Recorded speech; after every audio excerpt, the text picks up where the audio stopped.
So Samatha and Vipassana have become, it's very curiously like this great controversy. You know, it's what Theravadan Buddhists in the 20th century like to argue about is meditation techniques.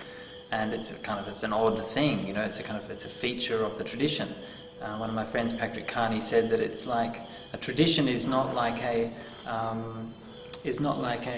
set of received dogmas which are passed down from generation to generation, but a tradition is much more like a family argument.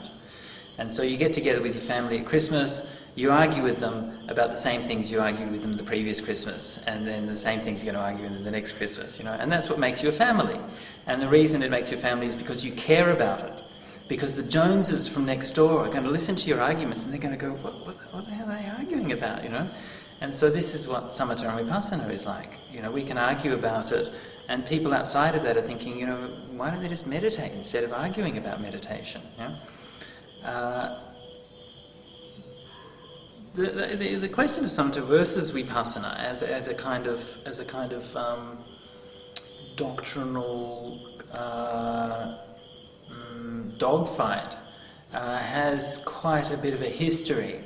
And I tried to, when I did my book History of Mindfulness, I tried to kind of trace the roots of that from certain shifts in emphasis and perspective and so on we might find within the early suttas, and how these get taken up. One tradition might take up one bit more than the other, emphasize that, and it gradually becomes more and more reified.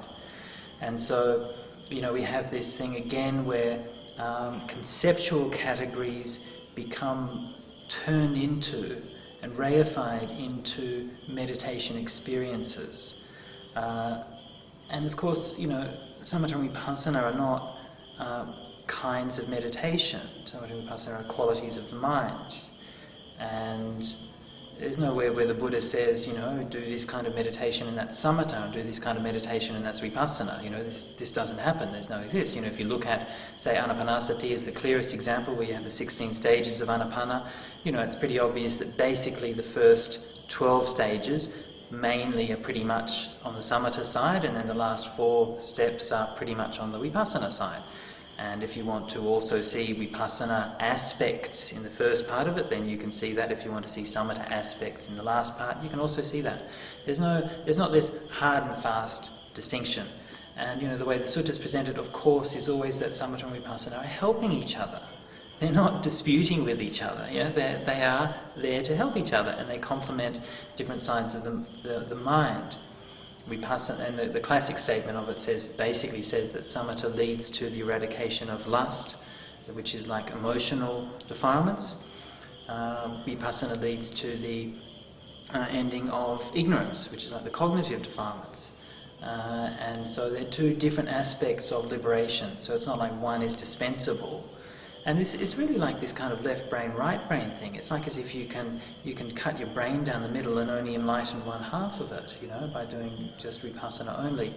I think historically that it would be interesting to see a much more detailed study of this, but I think historically it's essentially an expression of Buddhist modernism, which wants to tell everybody, sell Buddhism as scientific and rational and intellectual and all of these things, and therefore is suspicious of, you know, lights and emotions and feelings in meditation, so we kind of get rid of those things.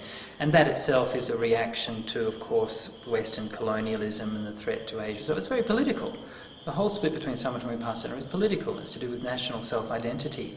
And a country like Burma has constructed its own national Buddhist identity in the modern era, essentially around this meditation technique, and they're very proud of it, and it's the only thing which they've exported to the world, which the world really cherishes. So emotions run high, yeah? Emotions run very high. And it's not as simple as, you know, you hear all the kind of the platitudes, oh, you're going to get attached to the pleasant feeling and all this kind of rubbish. Well, you know, you don't get attached to the pleasant feeling. The pleasant feeling happens when you let go. And it's the result of letting go, and the Buddha talks about this time and time and time again. So, any kind of meditation has to have peace of mind, and it has to have a clarity of discernment, and that's what Samatha and Vipassana are. And so to try to divide them up and say we're doing Vipassana and the other guys are doing Samatha, it's just ridiculous. It's a category mistake. It's actually reifying a quality of mind, labelling that on a meditation technique, and then saying, that's what you're doing is. You're saying that is Vipassana. That's not what is Vipassana. Vipassana is a quality which we're trying to develop through doing these kinds of things. And so I think basically this is the whole Vipassana movement as a dogma and a doctrine is a very immature stage of modern Buddhism. I think it's very childish, and I think we've outgrown it.